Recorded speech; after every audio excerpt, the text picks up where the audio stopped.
Welcome to Image the Check-In, the podcast lifting the lid on women's health one honest conversation at a time. A special thank you to our sponsors for making today's episode possible. Image the Check-In is empowered by Boots and sponsored by Samsung and Waterstone Clinic.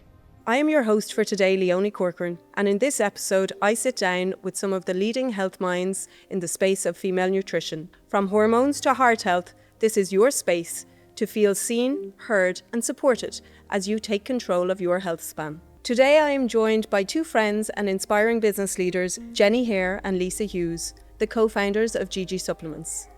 Both women are registered nutritional therapists and bring their combined expertise to their new business. In this episode, we talk about pain-free periods, what's normal and not so normal when it comes to your menstrual cycle, postpartum nutrition, and the all-important power of sleep. Thank you, ladies, for joining us this morning.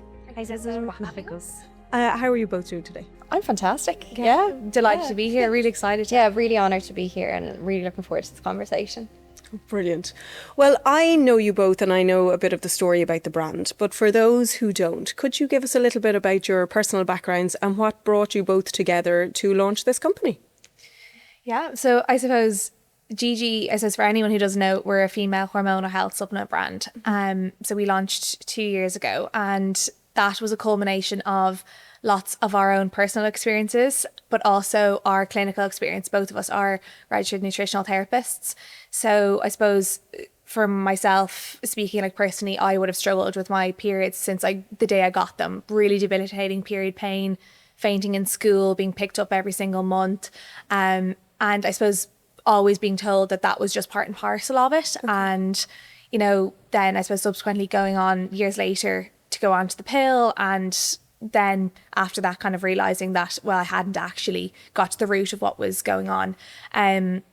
So when I retrained as a nutritional therapist, I then saw all of these other strategies, both nutrition, lifestyle, that are so impactful and completely changed my life. So I went on then to specialise in my clinical practice in female hormonal health, and I'm just so passionate about that. I suppose that's how myself and Lisa's paths crossed.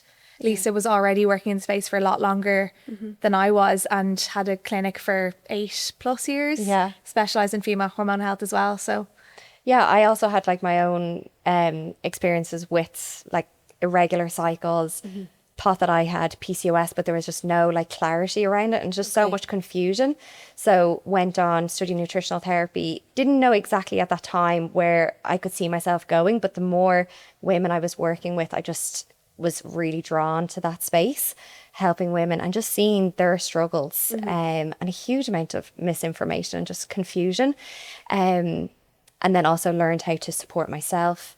And then over time went into like fertility nutrition. So I've been in that space helping women through all different stages of their life now for the last 8+ years. Okay. So I suppose it was like seeing that it wasn't just us that were struggling, and it was all of our you know, clients as well, and then looking at the kind of macro data as well, that women's health has been really neglected, but then also that conversation around just how impactful nutrition can be for supporting that is only really now coming to the forefront. So when we originally kind of set out to develop Gigi, it was off the back of having to support clients with, you know, 4 or 5 different supplements in order to recommend what the scientific literature was actually saying that can benefit these struggles. And then we were really struggling to find the specific nutrients in the correct doses, but also the correct forms. So if you're not taking the right form of nutrients and they're more synthetic forms of nutrients, they're not going to work as well. So we really struggled to find that, and we couldn't understand why no brands had distilled that latest clinical research into a product. So that was ultimately how our debut product, our PMS and Hormone Balance Blend, was born. So that launched just over 2 years ago, and yeah, it's been an absolutely phenomenal journey, just reconfirming just how much women were actually struggling. Okay. And if we can dive into some of the statistics first. We know, and this I found quite startling, 91.5% of young women report painful periods. And 1 in 5 women, I think it is, the pain is so severe that it takes them out of their daily activities. So whether that's, you know, academic studies, maybe it's sports, it's just their daily activities. And to me, that tells us with over 90% that we've normalised painful periods. Are painful periods normal? No. I think to that level of, being really debilitated, it's not. It's just really, really common. And I think when we say that, it's not normal, I never want anyone to say, oh my God, I'm like, what's wrong with me? But there is a reason that, your body is trying to communicate something to you. So I think some level of discomfort around kind of day 1, day 2, day 3 of your period is, quite expected in that, the uterine lining is obviously contracting and prostaglandins, these small chemical messengers, are being released to instruct the uterus to contract, to shed the lining. Okay. So a certain amount of discomfort can be kind of expected. But when it gets into the territory of really impacting your day-to-day life, and for me, that is quite extensive and to this day can be still quite bad, that's when there is definitely something else there, and it's worth going to get a further investigation as to what that might be, because that can be as a result of fibroids, endometriosis, adenomyosis. All of these are the things that need to be ruled out before we just say, oh, that's just a painful period. Okay. So I think that's something that's really powerful, I suppose, in recognizing that your body is always trying to communicate something to you. And if you're in that much pain, there is something that warrants more investigation. But I suppose we can chat about the things that can support that, painful periods. But ultimately, I think it's not just normal and get up and get on with it. That's not the narrative around it. Okay. It shouldn't be.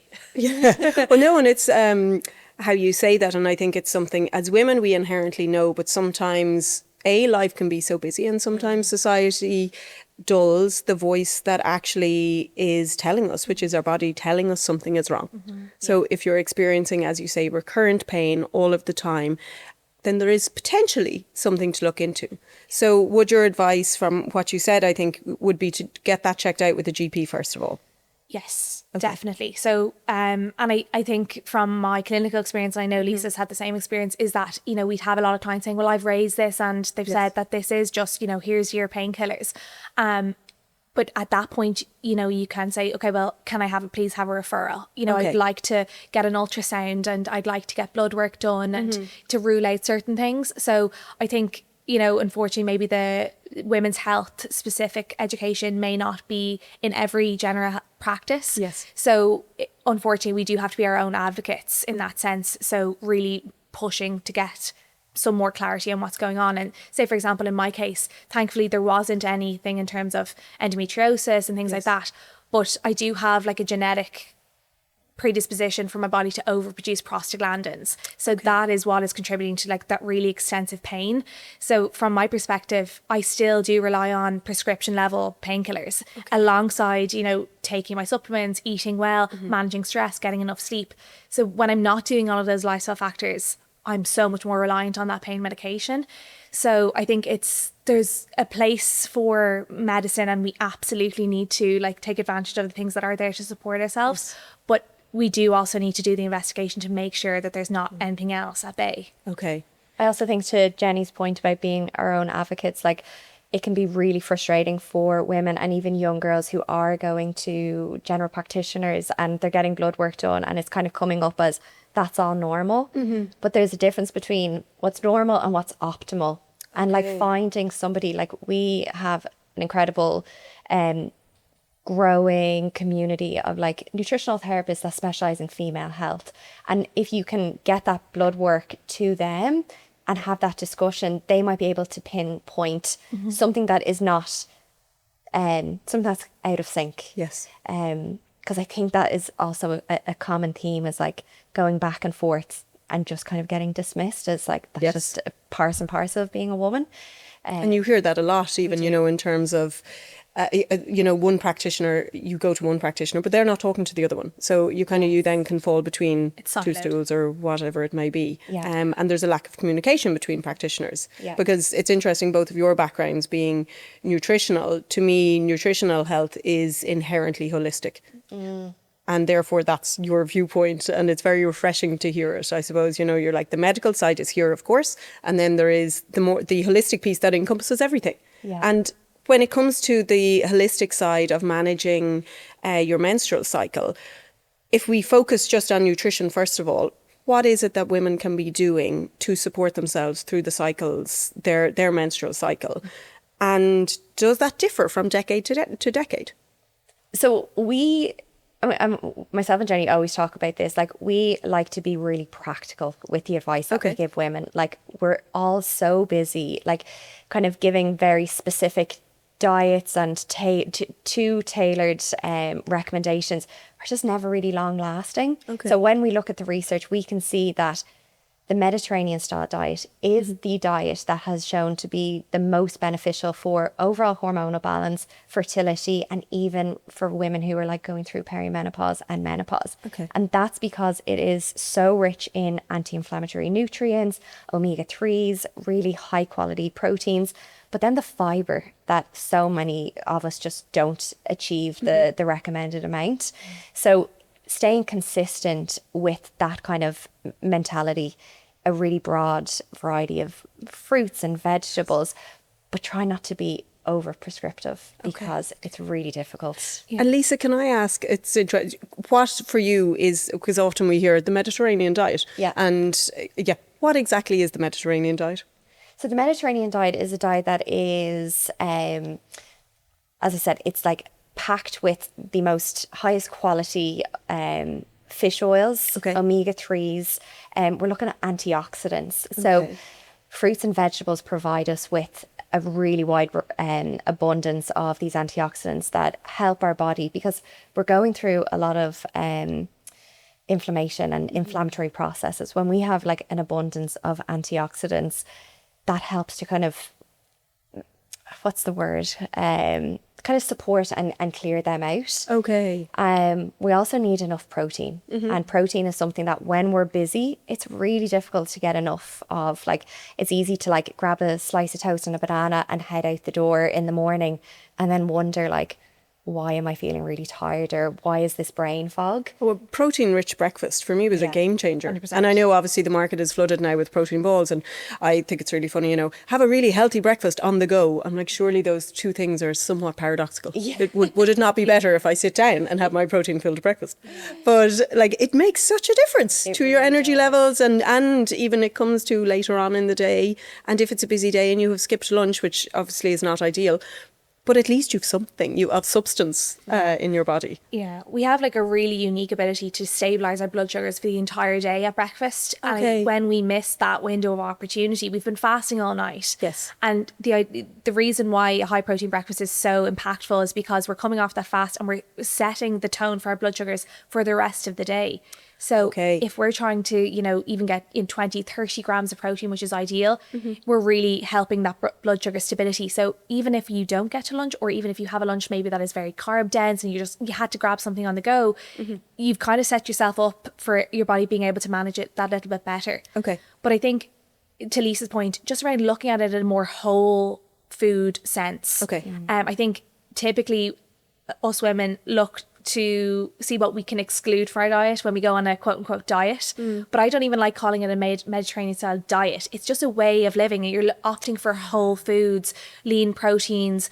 Usually it's what women and people in general, but we're obviously speaking in the context of women today, it's what they're not including in their diet. So like the fibre piece. The fibre piece, but also the plant proteins. In Ireland, we actually don't eat a lot of plant proteins, like your chickpeas, your cannellini beans, your lentils. We were never taught of those as protein, though. Never. Because as a veggie, I'm pescatarian now, but I was veggie for years, and everybody went, you couldn't be getting any protein. Yeah, exactly. But I am. and of course, there's different forms of protein, and I think where the beauty is, you don't have to go fully veggie or vegan or any of these things, but I think using your dinners that you already know and love, say for example your spaghetti bolognese, you have the minced beef there, but then maybe also adding some lentils, you literally won't even notice them. We're getting all of the benefits of the plant proteins.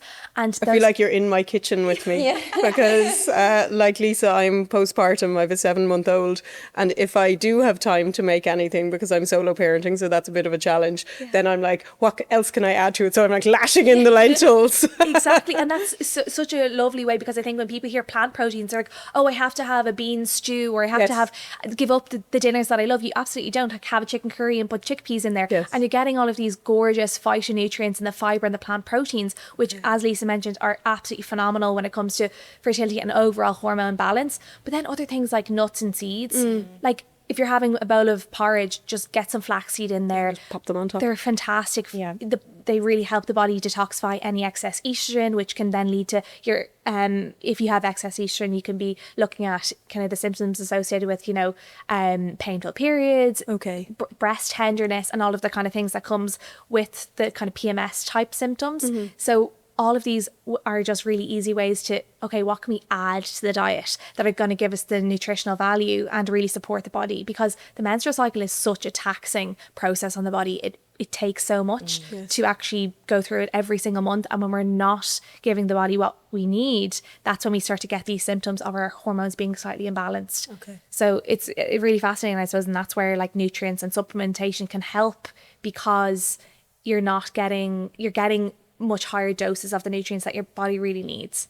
And what I'm hearing there as well is that they are like things like that of having the flax seeds in your kitchen, for example, and having the plant protein, which is amazing also because you don't have to use dried chickpeas. You can use a tin of them, for example, etc. So it is easy. But these are all small steps that one could start to incorporate into their diet and to teach their young people at home. So from teenage years into across their 20s, 30s, 40s, 50s, 60s, 70s, 80s and 90s. But they are something you could do across the decades, therefore. Absolutely. Yeah. And that's the thing, in terms of, you asked earlier around, well, how does the nutrition requirement kind of change as we move through those decades? I think like typically, if we were all eating a Mediterranean style diet full of all of those, you know, lovely ingredients, that's the foundation. And I think certain things become more important at different life stages. So say, for example, if we were talking about perimenopause, menopause, and we talked about blood sugar balance, your body, you're not as sensitive to insulin when you hit the menopause. So protein becomes even more important, but it was always important. But maybe if you were getting away without having it in your maybe reproductive years, maybe it's really showing the effects of you needing it in your perimenopause years. So that can be really helpful. But then it goes the same way for, like, you know, if you're pregnant and you might have a higher iron requirement versus a woman who doesn't necessarily need to be taking extra iron. So I suppose we do have like general, I suppose, foundational nutritional requirements, and then based on your particular circumstances and your particular body, you might need to add or subtract certain things. And going then from that kind of bigger picture of across the decades to across a woman's menstrual cycle, so, you know, anywhere from whatever, maybe 24 to 30 days or wherever someone might sit, are there distinct nutritional needs mapped to the phases of your cycle? And could you talk us through that a little bit? I suppose we don't really have the research that supports changing your diet per phase.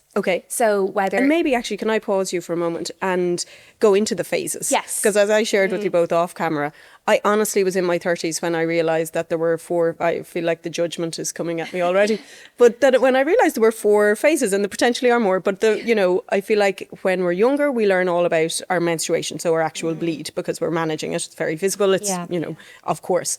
And then as women, we become aware of our ovulation if we're trying to get pregnant or trying not to get pregnant. But those other 2 phases, I was in my 30s before I realised.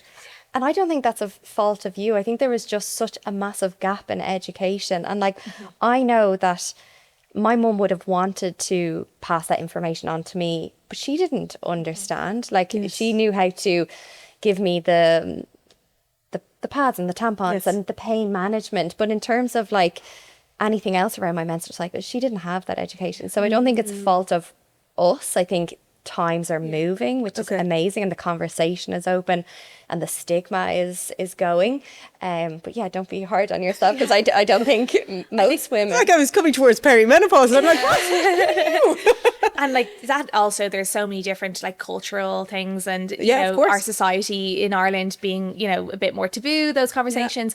But I think then if we're looking at the menstrual cycle, and as you said, it can be anywhere from say 24 days to really even 35 days. Oh wow. If it's regular for you, that is absolutely okay. So I think you know, this whole idea of 28 days and everyone's striving, that's not really you know, what's actually happening. Isn't it like only 10% of women? I am one of those 10%. Yeah, okay, well, I'm not. But literally only 10% of women actually have a 28-day cycle. I love it, and we were all striving And we're all for it as striving this bar for this, of success. and we all think that like everybody has to ovulate on day 14. That's not the case at all. And if your menstrual cycle is, as Jennie said, closer to that 30, 35 days, you're naturally going to ovulate later. Yeah, of course.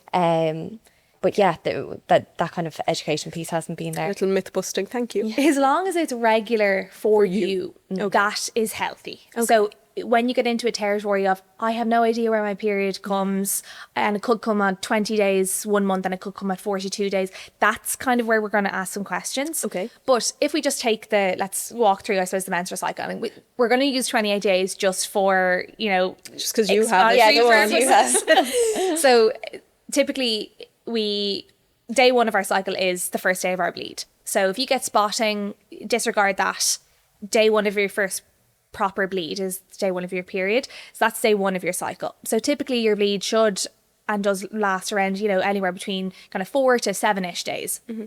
After that, we're moving into what's called the follicular phase. Mm-hmm. So during this phase, estrogen is the dominant hormone, and estrogen rises, and then somewhere at the middle point of the cycle, we ovulate. So an egg's released in the ovaries, and it then produces progesterone, and we're moving into the second half of the cycle, which is your luteal phase. And this is the phase of the cycle that is a high hormone phase, because we have both estrogen and progesterone at play. Mm-hmm. So we do see noticeable differences between the follicular phase and the luteal phase for this reason. Yes. Because your body, you have to think from a evolutionary perspective, it is doing everything it can to prepare for a healthy pregnancy. Mm-hmm. So this progesterone, you know, pro-gestation is where that comes from. Okay. It is creating this perfect home for this egg to be implanted into your uterus to develop a healthy growing baby. Yes. So I suppose our nutritional needs, while from a macronutrient level perspective, don't change too much. Mm-hmm. We do have like a higher appetite. We might feel more fatigued. Mm-hmm. Our blood sugars become a little bit less stable, and that's where the cravings and the irritability might come in. Okay. So there is a really sound biological reason for feeling completely different on day 14 when you're ovulating to day 25 when, you know, your period's about to arrive. Okay. So I think that's one of the most empowering things to understand, because women stop then beating themselves up for, okay, well, why are my jeans feeling a little bit tighter today than they did 2 weeks ago? Like, our body does incredible things. Yes. And in order to do those incredible things, it has a process, and hormones fluctuate throughout the month. Okay. So how you feel throughout the month naturally is going to change in accordance with that. Mm-hmm. Isn't it though, again, like, it's liberating to kind of, for a lot of people, they might track their bleed, but again, to be aware of those cycles, therefore, and to be aware of the hormonal influence of them. It is a rhythm, and there is I hate the word routine, so I tend to go for rhythm, but there is a rhythm to it. And when you know that, then you can know that, for example, you know, at ovulation then, that you're kind of potentially buzzing for life, and, you know, you're primed to be out there and to be conceiving, if that was, make plans. And I always think for my coaching clients, I would say to them, that's the time to be. If you can be out doing your sales calls, and you're magnetic, so use it, as opposed to another time in your cycle when potentially you're more hormonally depleted and you need to retreat a little bit. Absolutely. But when we know these things, we can give ourselves a little bit of a break. We were literally just talking about this earlier. Okay. The more we begin to understand how our own body is working and the signs that it's giving us, the more freedom it provides, because you are able to say, actually, do you know what? I might not have been as productive today, but it's just because of where I am with my cycle. And that's okay, because next week I'm going to be absolutely flying again. And it's just, giving yourself that little bit of not respect, but compassion. Yeah. And I think actually respect is a lovely way, because I was almost going to say leeway, and it's not leeway. It's, you know, also a recognition that our current 24-hour model is built for men, you know, and it's built for the testosterone peak of the morning. And so you go and do your HIIT class, and you go do everything before 11 a.m. And then, you know, it tapers off as the day along with the testosterone. That is not how we are governed. Exactly. And that's the beauty of tracking your cycle, because you mentioned it earlier. And I think when I, you know, talk to clients, I say, well, how long is your menstrual cycle? Yes. And they say, oh, it's 5 days. I said, oh, yeah, that's your period.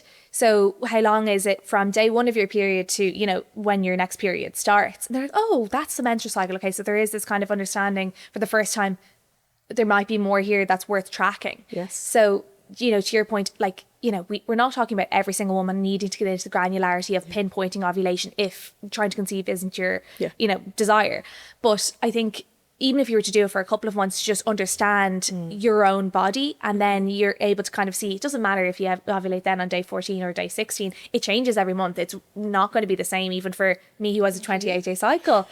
And there's so many things that influence that. Stress is a huge component of your menstrual cycle, and it's massively, I suppose, under acknowledged just how much stress really impacts the menstrual cycle. And we're going back to, you know, our ancestors who are, you know, running from bears and have famine and all of these things, and it's our body's way of protecting yourself. So if you're super stressed, your body is not going to prioritize the reproductive functions of your body. It's going to prioritize the things that keep you alive, breathing, your, you know, respiratory rate, all of that.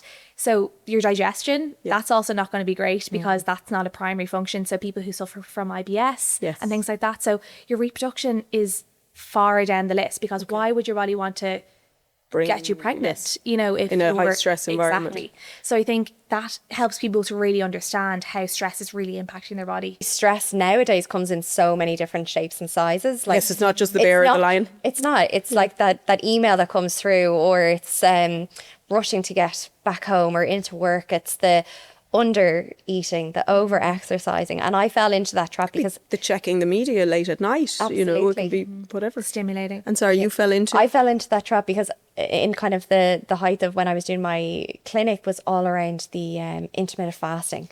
It really peaked, and I was looking at all of this amazing research on how it is like extremely beneficial for the body, and it is really good for like blood sugar management and all of these things. I was like, oh my God, this is absolutely amazing. While on the other side, my menstrual cycle was so irregular. Okay. I was so, like, my body was literally in stress. As Jennie mentioned, digestive system wasn't working well. Okay. It was only when I clocked it, I was like, all of this research has been done on men.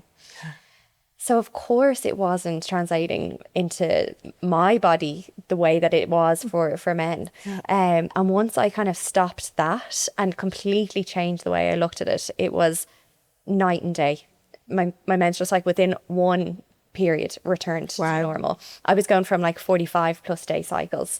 Thinking you had PCOS. Thinking I had all of these things, or like just trying to figure out what was going on. And I was treating my body like a male's body on a 24-hour schedule rather than a 28-day, 30-day cycle.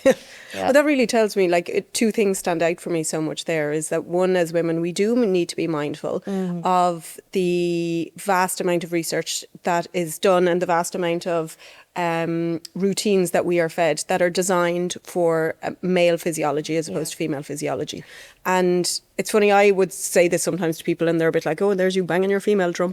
But we know it, like the evidence shows it, that we as women have been left out of a lot of research because of our hormonal fluctuation. Yes. And understandably so, to a certain level a number of decades ago. But now we are still living in that reality that we're trying to kind of shoehorn square peg, round hole, whatever that analogy is. So it tells me that. And then also, I think you captured it so nicely, that it's the personal piece. Like, you know, when you changed things and personalised it for you, how much that changed. And we're all individual. Like our physiology is, of course, there are similarities, but we all have our individual biologies or physiologies. Yeah, genetic makeup, like even day-to-day schedule. It's like we're all so different. So what impacts Lisa is going to impact me differently. You know, there's been a lot of, we see, I think online, you know, things get trendy, and, you know, we'd see like the 5 things to never do if you want to support your hormones, and like coffee on an empty stomach and sleep and all of these things. And I think, like, absolutely, sometimes there's, you know, truth within them, but there's also grey area, and it's like anything in science, it's not black and white. Okay. So say, for example, like I might be able to get up and, you know, have some coffee. Yes. and I can because I'm looking after myself in other ways, it might not have such a profound impact on me. But say the next person who is, like Lisa said, getting up, having a black coffee, going to a HIIT workout, not eating their first meal till 12, is really stressed in a very high performing role in work. It's a compound, it's a stress bucket. So there's only so many things that you can fill up your stress bucket. Exactly. Okay. So what pushes me over the edge versus what pushes somebody else over the edge might be just different. So I think it's recognizing that and understanding what your particular cues are and how your body responds is really, really powerful. This episode of Image the Check-In is empowered by Boots. Boots pharmacists are with you for life. They're often the very first stop when it comes to advice, care and guidance. For all facets of women's health, at every age and every stage, Boots is here to help you feel informed, supported and empowered every step of the way. We are proud to partner with them to bring you the knowledge that you need to future-proof your health. And when we talk about stress and your cycle, kind of stress that you are encountering today, so for example, like, you know, stress that I'm living with today, in my mind, that would impact my cycle in the future. Yes, Okay. Absolutely.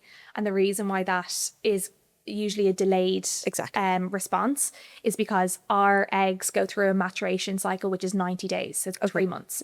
So essentially what we're doing now, we're going to see in 3 months' time in our menstrual cycle. So COVID is actually a really interesting example of this, because we've seen in literature and even anecdotally, if we talk to women, that after they got, you know, maybe COVID or maybe they got the vaccine, they 3 months later noticed a really bad period, whether it was, you know, irregular, late, really painful. This is a knock-on impact of, you know, our body going through a stress of that particular time. The same way, if you're going through a really tough time, whether it's personally or in your job, that is going to impact how your eggs mature on that particular cycle. But equally, I think that that's really helpful to understand if you're starting maybe a new protocol. And that's, we always talk about from a supplementation perspective, you're adding in a new supplement to really understand. That's a new protocol, is it? Exactly, yeah. If you are adding in a new supplement to your routine and you really want to appraise, okay, well, is this working for me? You need to give it time, because Of course. your cycle doesn't change overnight. You give it the 3 months, because what you're doing now is going to impact 3 months' time. Okay. Of course, there are different things that you're going to see, maybe improvements in, maybe in your sleep and your mood and your energy. But if we're really looking at those things like cycle irregularity and pain and the things that just, you know, are really impacted by the development of the follicles, that takes a bit more time. So absolutely, what you're doing now is really impactful for the future of your menstrual health. Okay. And also, again, a little bit of giving yourself a break, that if there was a very stressful time a few months ago, like, no, again, having that awareness that things might be off kilter for a little while, you know, when you feel everything else is balanced and we're all back on track, that's okay. Exactly. And I also think it's really interesting if we take it from a perimenopause perspective. So we've also started to see throughout the literature that what you do in your reproductive years and the good healthy routines and the foundations that you build, whether it's strength training and, you know, looking after your menstrual cycle, eating really, really well, can really help that transition into perimenopause and soothe that, you know, those kind of severity of those some symptoms that you might experience. And some of that is genetically driven. Okay. But what we are seeing, how healthy you are throughout your life, is a big indicator of, you know, how smoothly you might transition into the menopause. Okay. So again, those small habits, so I think it's something we're looking at across this campaign of the Women's Health Clinic. It's a decade by decade, you know, and of course every decade and within decades there are so many changes, but it is sometimes about those small things that you can do and to build up. So those healthy habits basically in your 20s really do obviously make a difference. Absolutely. Yeah. I loved the strength training as an example of that, because look at it as an insurance policy for future you. Every time that you're strength training and working out, you're building bone density, you're building lean muscle mass. That bone density is going to be very preventive against osteoporosis and osteopenia, and the muscle mass is going to be protective of your bones for allowing you to move in a really agile way and healthy throughout your 70s, 80s, 90s. Okay. So I think that same concept can be applied to your nutrition. You're building a basis for your health on a cellular level that can then carry you through the remainder of your years. So I think that's a really beautiful way of looking at it. I think the strength training then goes into blood sugar management. Like the more muscle mass that you carry, the more responsive your body is to like managing spikes in your blood sugars. Also makes the body more able to deal with stressful situations, because we're all going to go through stresses. Like, that's just inevitable. Unfortunately. But when you build up muscle mass, also with strength training, is really important for like building like really strong neural pathways as well, and sleep. I was going to come back to that. I was like, you mentioned the golden word of sleep a little while ago, which again, with a newbie baby, it's a little bit of a, I don't know, trigger warning for me. But sleep habits, like how important is sleep in supporting your well-being, and also like the nutrition? If you're putting all of this effort into having good nutrition and potentially supplementation and everything else, how important is sleep? I think sleep is everything. Lisa like comes there's always one person that's super passionate about sleep. I think sleep is absolutely everything. And like we're going through similar stages where the quality of the sleep. So you have to tell everyone you have a baby at home. I have an almost 7-month-old and a almost 5-year-old. So what's interesting is recently the baby wakes up now, the almost 5-year-old. So it's like trying to manage both of them in the middle of the night. But during this phase, like I definitely am not getting as much sleep as I know my body needs. But then I have to focus on the quality of the sleep. Okay, if I'm not going to get as many hours consecutively as I would ideally like, it comes back to, okay, well, how can I make sure the hours that I do get are the deepest, most restorative? Okay. So looking at nutrients like magnesium, it's one of the best nutrients for supporting sleep quality. Okay. And not only does it relaxes the muscles, because I think that's what a lot of us know magnesium for, it also is amazing for relaxing an anxious mind. So you're getting kind of that like double effect of like muscle relaxing, helping to like promote like a calming effect in the body, so that when you do fall into a sleep, you actually get into a much deeper, more restorative sleep. Okay. So I feel like you're saying it's the lavender oil that you can ingest. And I think just on that point, the form of magnesium is really such a difference. And I think like that's something that we're so passionate about with Gigi, and why Gigi exists, is that there are so many different forms of magnesium. So you have your magnesium oxide, magnesium citrate, but it's magnesium already, like, you know, you're like, oh God, which one? And that's the thing, and it is so overwhelming. But when we're talking about sleep and all of those gorgeous benefits that Lisa mentioned, it's magnesium glycinate. So magnesium glycinate. Yes. Okay. So that it's basically magnesium that is attached to an amino acid that is also very calming. Okay. So you have the dual calming effect of both of them. So it's, I suppose when we're going into, the people go, okay, great, I'm going to go off into and they're getting magnesium citrate, and actually magnesium citrate is a bit harsher on your tummy, so you're probably not going to be, you're not going to be relaxed. Yeah. And asking for a friend, can someone postpartum who's breastfeeding take magnesium? Oh, absolutely. Yeah. Safe right through pregnancy. Yeah, safe right through. And magnesium is one of those nutrients that's needed for, initially we thought about 300 processes in the body. Okay. It's actually closer to like 600. So our body needs it for so many like vital processes, and we just don't get enough from the food that we eat because our soils are depleted. Okay. And then we also need it, especially as women, and much higher doses, because we need it to support our menstrual cycle, our energy, our cognitive function.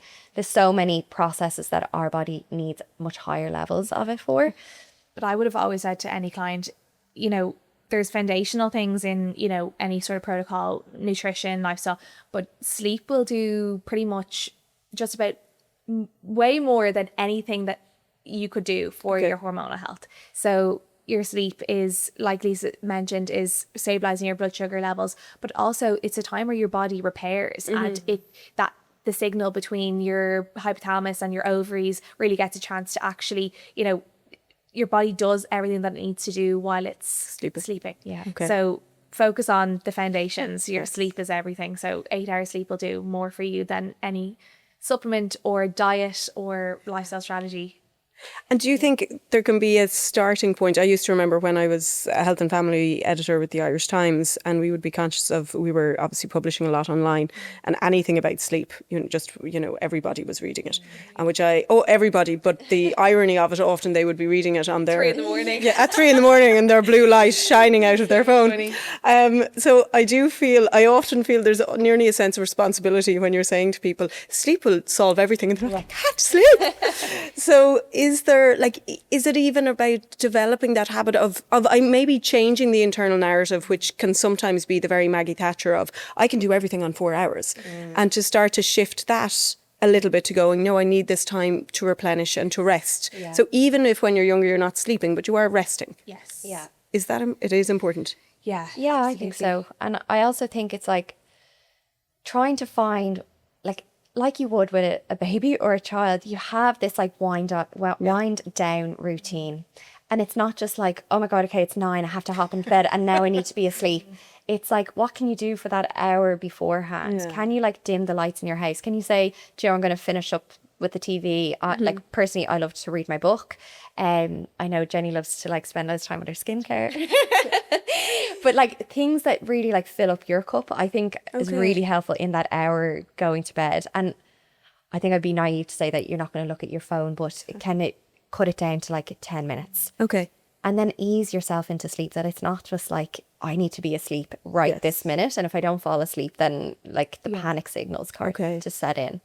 I think for anyone who is interested on the kind of sleep topic, I would definitely recommend any of Matthew Walker's material. So I think he's coming out with a second book, but he definitely has one. But it's really interesting. I was listening to a piece that he did last week, and in it he was kind of discussing how, we all got really obsessed with the blue light, and we can't have any of this blue light, but then we get into this vicious circle of then feeling guilty because we actually are all on blue light and we just can't help it.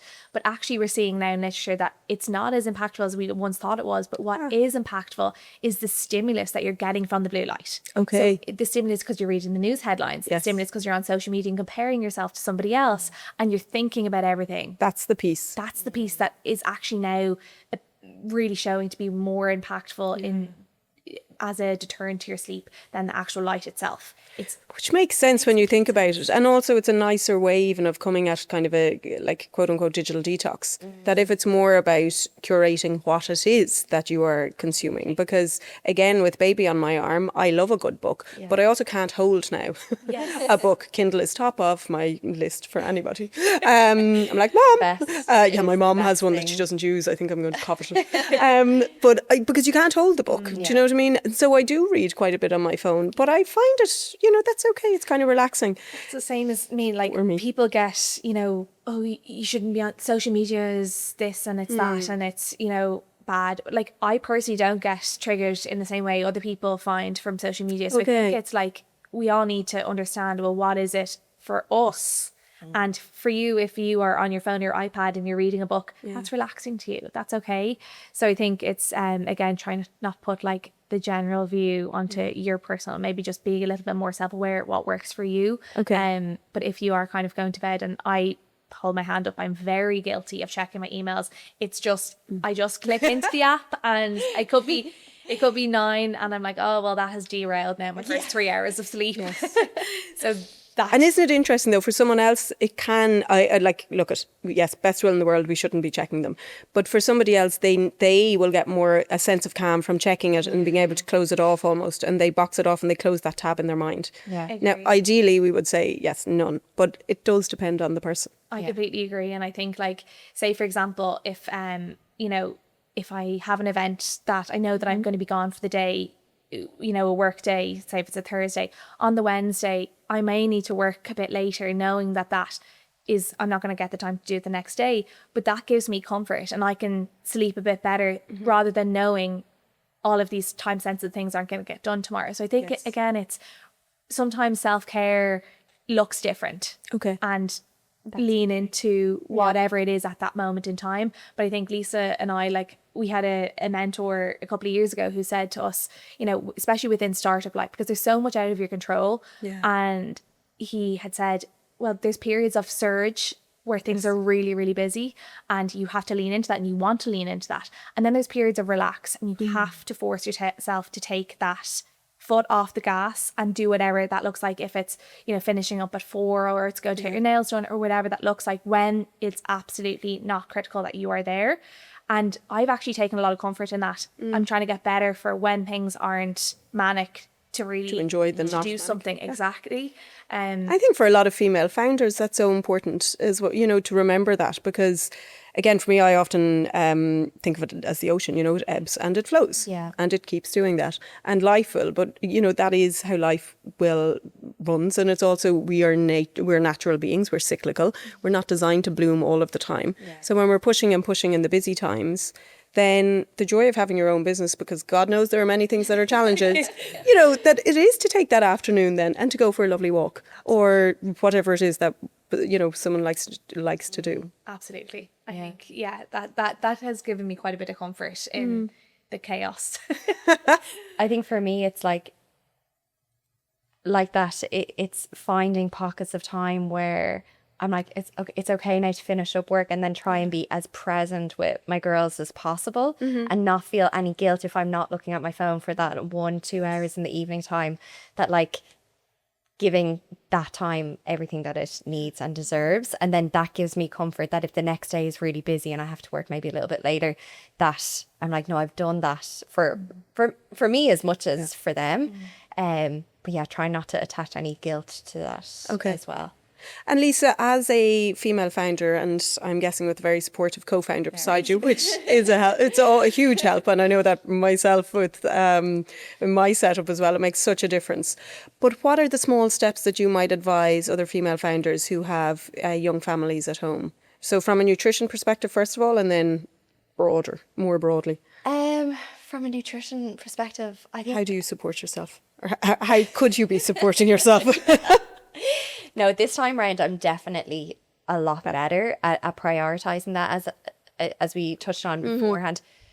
First time as being a new mum, I nourished myself so well during pregnancy that once baby arrived safe and sound, all of my focus went into my eldest. And it was only probably 3 months into my postpartum journey that I was depleted in more ways than I even could have imagined that I would have gotten to. So I made a promise to myself that this time round I was going to be busier, I was going to be possibly stretched in more ways, that I had to prioritise myself. So whether that looks like spending a couple of hours on Sunday meal prepping a couple of meals. Like leaning into things like HelloFresh, can we mention HelloFresh?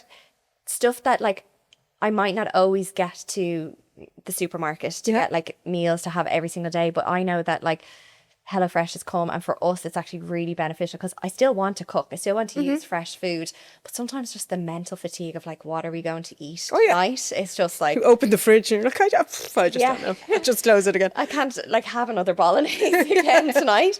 So things like that have been really, really helpful. Then in the grand scheme of things, I was talking to Jennie about this. I think second time round, it is being better at asking for help. First time around, I wanted, and I thought I had to do... It's giving me little goosebumps. Had to do everything. I was like, no, I'm going to do it perfectly. And I had this real like perfectionist kind of streak. And it wasn't what I needed. It wasn't what George needed. So second time round, more confidence in myself, more just understanding. And then not being afraid to delegate in areas that I just can't keep on top of. So yeah, I think just being kinder to myself, and then also just asking for a bit of help. And isn't it, it's the asking for help piece. It's still so difficult. And yet it gives people so much. You know, like because even today recording, and I'm with you guys as a temporary host, and so it was to have some support with childcare and the broader team image. We're all saying to me during the week going, and do you have somebody? Like, you just have to ask and I'll come and I'll mind and I'll help and da-da-da-da-da. And you're like, oh, and people flirt, you know, they light up. My beautiful aunt is helping me today and she's like, of course I can help. And there's no problem at all. And I know I love to help if someone asks me. And But I also, can vouch for Lisa has been better for, like, she'd be like, I want to nip out, will you come round and mind the girls for an hour? Do you know, like, so I feel like I wanted to do that so much, even for Georgia, but like it definitely happened much more this time around. So. Yeah, and it definitely is needed. So I think that's a big piece of advice, that even if I could go back and tell myself first time around my postpartum journey, just don't be afraid to ask for help, because there's people in your tight circle, in your community, that would be nothing more than overjoyed to help you.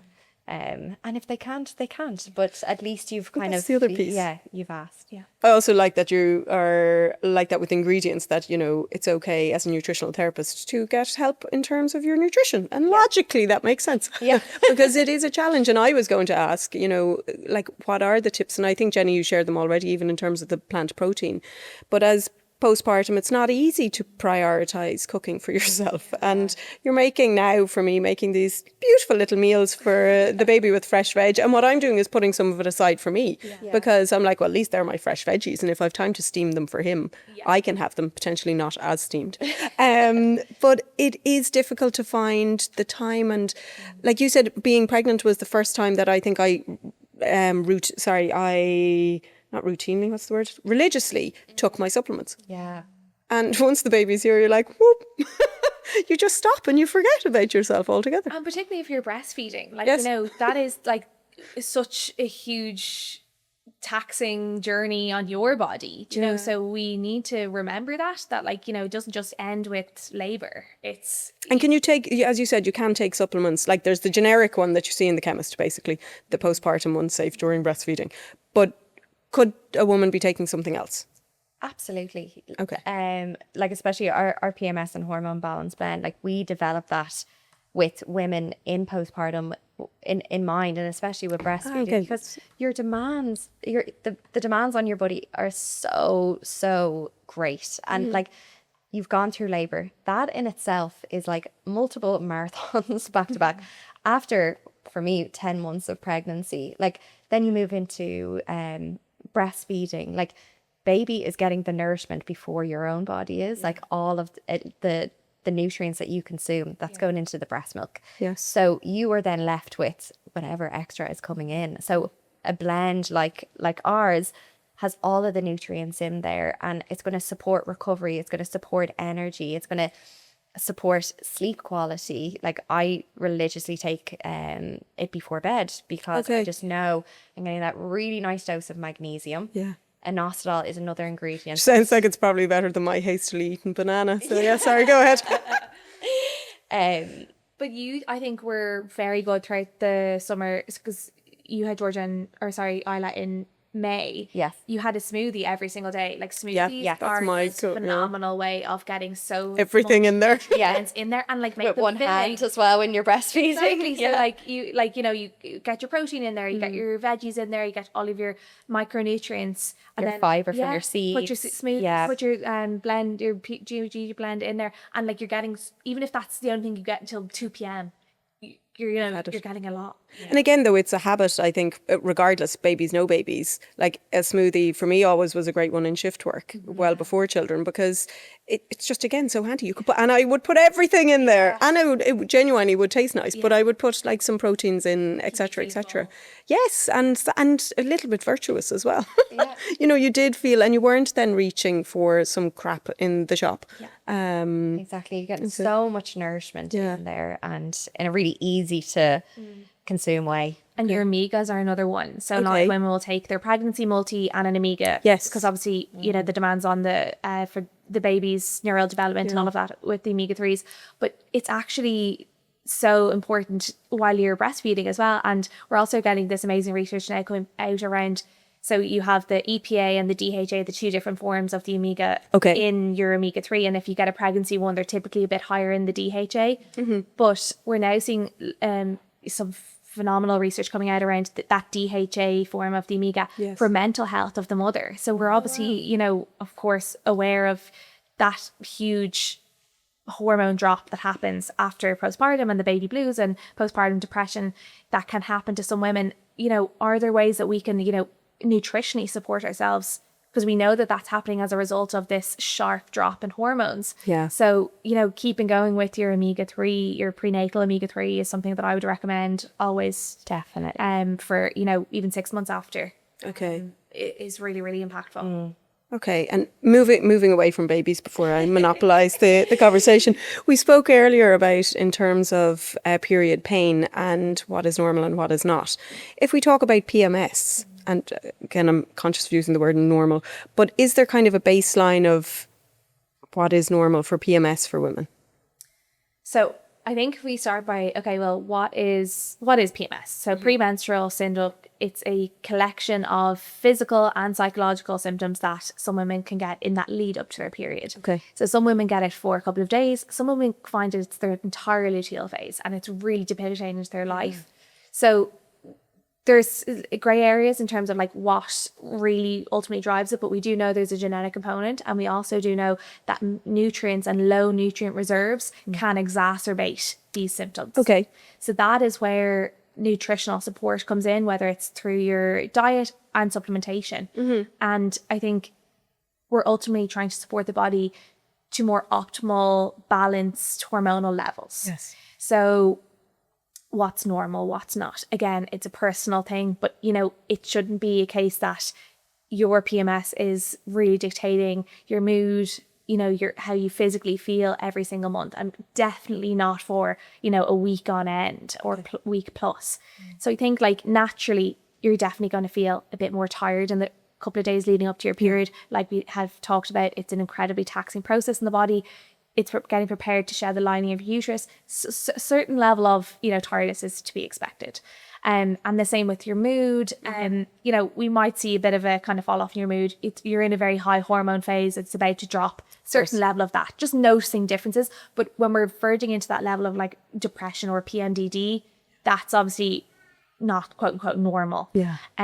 But then from the other sort of physical symptoms that women can notice is, breast tenderness and spotting. So they're things that we can absolutely support alongside improving energy levels, improving, sleep quality is another one that really tends to take a dip in that week leading up to your period. Again, lots of biological reasons for that. You're sitting at a higher core body temperature. Yes. But when we are appreciating the fact that the nutrient demands are much higher, let's bring up those nutrient reserves to support the body and in turn support more balanced hormones, and then looking at reducing down those symptoms associated with PMS. Okay. So that's typically how we look at it. And that's one of the biggest questions that we always get asked. Okay, in terms of taking, whether it's Gigi supplements or other supplements, should I just be taking them when I have PMS or when I have my period?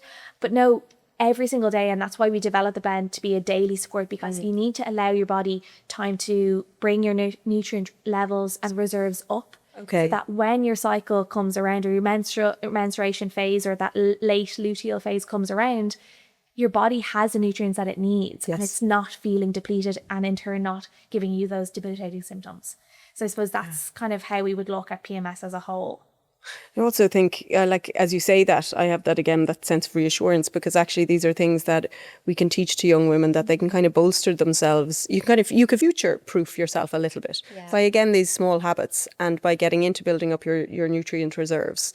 And so if there are then months that, let's be honest, life goes a little bit chaotic and you're not, all over it as you might have been before, you've already put in a little bit of the legwork. Exactly. And I think now, we're in the run up to Christmas is a really good example of that. And we were talking about this in the office earlier on in the week, that like women typically, don't feel great in January, February, where they might notice that their periods are a bit more painful or, a little bit irregular. And that can be a culmination of, quite a bit more alcohol. Maybe your diet isn't as nutrient dense as it typically was. But then the rest of your great habits probably fall by the wayside. You're not as you're doing your workouts, your strength training, you may have just not been taking your supplements.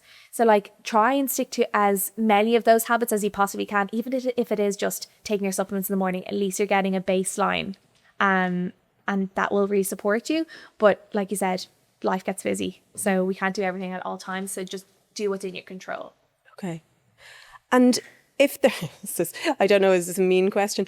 But is there one tip that you each, well, I'll give you 2 tips, so you get one each, that you would give to anybody listening about very much supporting themselves nutritionally or holistically and supporting their health and their health being both their physical and their mental health and well-being? So my, I suppose, biggest piece is always to try and really empower women in that your menstrual cycle is so much more than just trying to have a baby, or so anything that your body is trying to tell you, whether it's an irregular cycle or pain, like we've discussed, try and really take it seriously. And it's your body's way of trying to communicate something to you. So I think then also with everything we've spoken about, understand that there's so much within your control from a nutrition and a lifestyle perspective to really support yourself. So I think that would be my biggest tip. And whether you decide to track your cycle or, you know, even just eat that little bit better, that is something that is so impactful. And it's just an amazing thing for us to now be able to have this conversation and to know that our menstrual cycle plays such an important role in our overall health. And it's not just about having a baby. Because if we had a pain in our shoulder, we would go and get it seen to. But it is a really huge part of us and our lives as women. So looking at it as not just this awful thing that happens once a month, but this like kind of superpower that can really be bolstered into the best kind of version of yourself and have it a life that, you know, isn't dictated by your menstrual cycle. Yeah, because as you say, like it's part of our lives for so many decades. And, you know, the bleed is only one small part of it. And so to have it as like part of our superpower, even to change, you know, that I suppose we're changing societal language around it as well. You know, in Ireland, there was a very different, you know, we still have houses around the country that I'm sure period supplies are kind of hidden and they're put to the side and whatnot. And every home, you know, whatever happens in every home.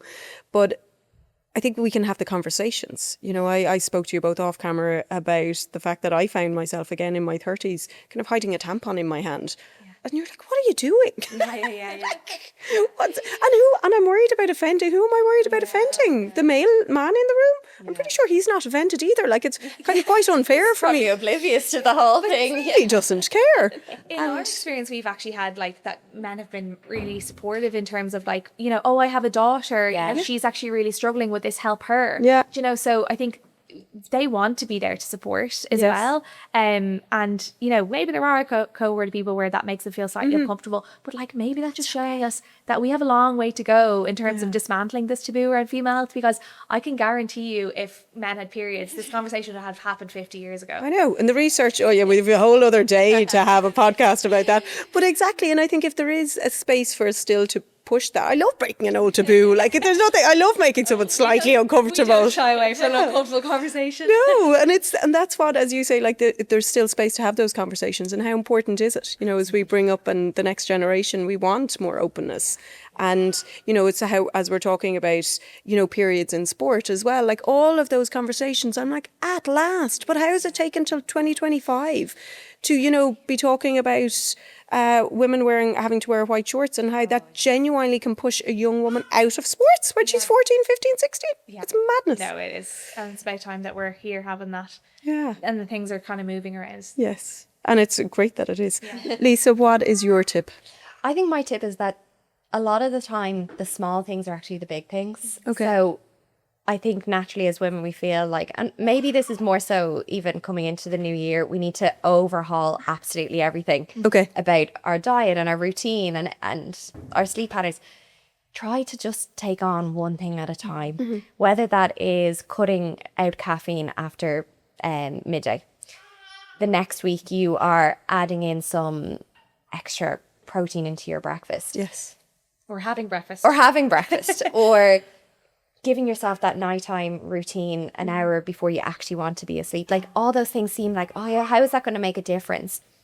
But over time, that builds into the big things. Yeah. And I know in my past, I would be that person who's like, tried to take on too much and then it never really kind of stuck. Okay. And I think like coaching women over the last like 8 years, I realized that small changes lead to massive big results. So that would be my tip.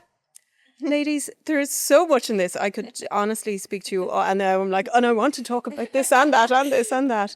Thank you so much for joining us. And I really do believe anybody listening will have taken so much, whether it's for themselves, for potentially a daughter or a son, for anybody listening. And I will be taking the small steps and taking off some of that pressure. And also, as you said, that listening to our bodies, to remember to listen to our bodies. Absolutely. It's been a pleasure. Thank you so much for having us. Thank you. Thank I you. really enjoyed it. Thank you for checking in with us today. We hope you enjoyed the episode and that it gave you some insight and clarity. For more expert advice and real women's health stories, visit the Image Women's Health Clinic on image.ie and follow us on Instagram. Until next time, take care. Thank you to our sponsors for making today's conversation possible. Image the Check-In is empowered by Boots and sponsored by Samson and Waterstone Clinic.